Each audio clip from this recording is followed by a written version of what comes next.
witches, Tiffany here on Bewitching.Bemused. It is almost the summer solstice, although you would think it already is, judging by my sunburns. Okay, anyway, enough about the ginger curse. Today we are talking about the history of Litha, or at the very least, kind of like a brief overview of what we know of that history. First of all, a lot of ancient pagan traditions have been completely lost to time, but despite that, there actually is still a good amount of relevant information that we do know, and I could probably spend about an hour lecturing on it, but I'm not going to. So if you want to know a little bit more than what I provide in this video, I have put some links down below in the description box to some very informative articles, and I highly encourage you to check out the books The Stations of the Sun by Ronald Hutton and The Year of the Witch by Temperance Alden.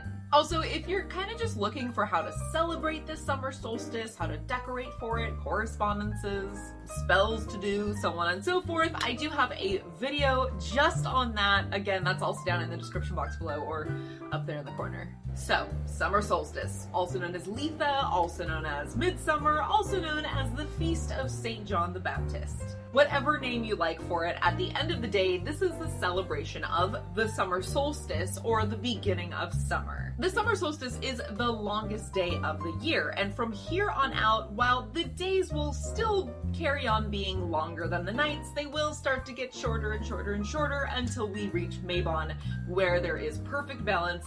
The time of the day equals approximately the exact time of the night.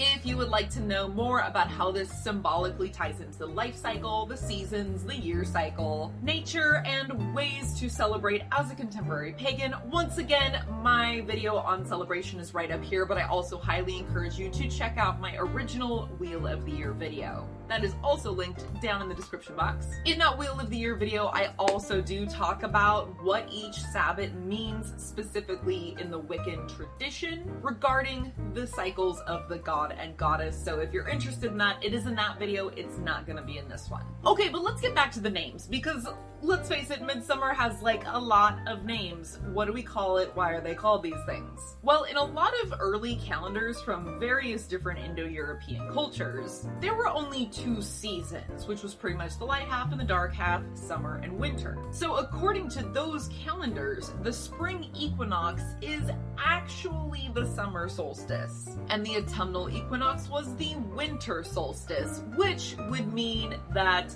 on or about June 21st, the day we view as Litha, the day we view as Midsummer, technically was mid-summer. It was the middle of summer. So that's why it's often called Midsummer as opposed to beginning of summer, pre-summer, I don't know what it would be.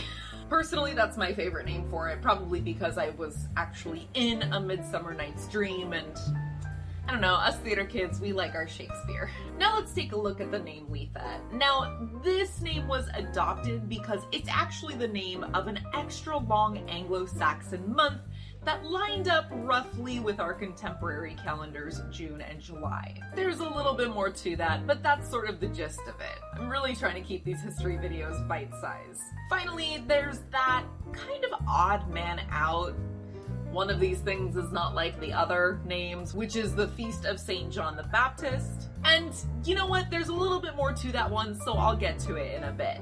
But at the end of the day, you can really call the summer solstice whichever of those names you like. Hell, pick whichever one you think sounds coolest, I don't know. But it is entirely up to you. There's no right or wrong name. But let's jump back to it being the longest day of the year. The worship of celestial bodies, especially the sun, in the personified forms of gods and goddesses, is one of the oldest forms of religious practice and expression. Now, one very common attribute across the Indo-European sun deities that represented the perceived movement of the sun, because we know now that the sun wasn't actually moving, it was us the whole time. So one very common attribute amongst these deities was the solar wheel or the sun cross. Now, when you Google it, just be aware, there are several forms of this, one of which is the swastika. And many of these forms were appropriated by the Nazis because Nazis like to ruin everything.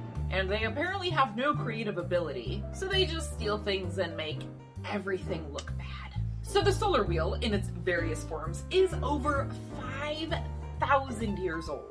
And although its form has changed into various different versions over time and over different cultures, it's even still used today. Although while it used to represent sun or sky deity, and sometimes it still does, that kind of became less and less of a thing as we ventured into the Christian era, and the representation shifted to be one to honor the actual celestial body of the sun as opposed to the deity of the sun. And of course, the changing of the seasons. In ancient literature, mythology, and iconography, sun and or sky deities were often represented by or associated with the symbol of the wheel. And just think about all of the mythology we have of a sun deity moving across the sky in something like a carriage. So wheels. Wheel equals solar, which is basically my point with all this. Pagans in southwestern France celebrated Midsummer by taking a large wooden wheel, sometimes stuffing it with hay, and setting it on fire. Then they would roll it downhill towards a river or a body of water on Midsummer Eve.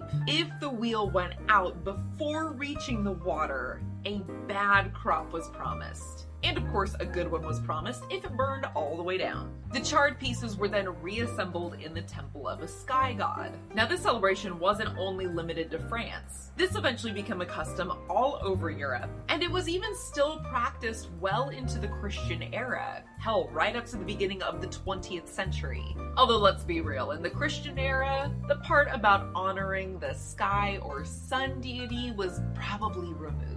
But let's keep on talking about those ancient Christians. As we all know, the early Christians adopted the pagan holidays as a part of their conversion efforts and altered them to fit their own religious beliefs. One of these is, yes, as I mentioned earlier, the Feast of St. John the Baptist. This became a regular celebration every June 24th, around 500 years after the death of Jesus and, of course, John the Baptist. The feast was celebrated with theatrical performances, bonfires, a parade, and feasting, which, I don't know, sound a little familiar? Basically, they took the summer solstice celebrations, booted out the sun, and replaced it with St. John the Baptist. As for how far back the pagan customs celebrating Midsummer date, it's really hard to say, as the records predating the Christian era are pretty much gone. Like I said, we've lost a lot to time. We've also lost a lot to the early Christians.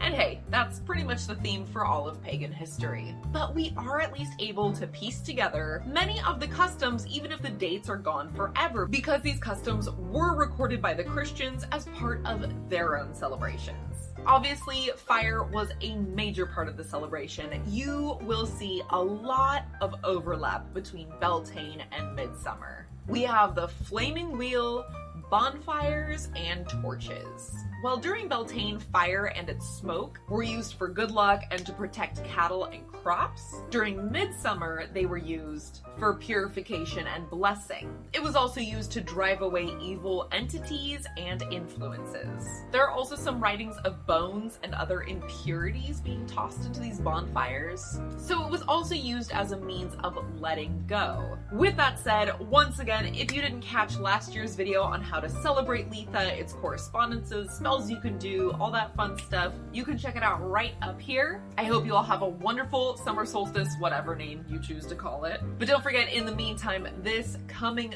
Sunday, which is the day before the summer solstice, I will be hosting a live stream at 9 a.m. Pacific Standard Time. Come prepared with your questions, and I will see you all there.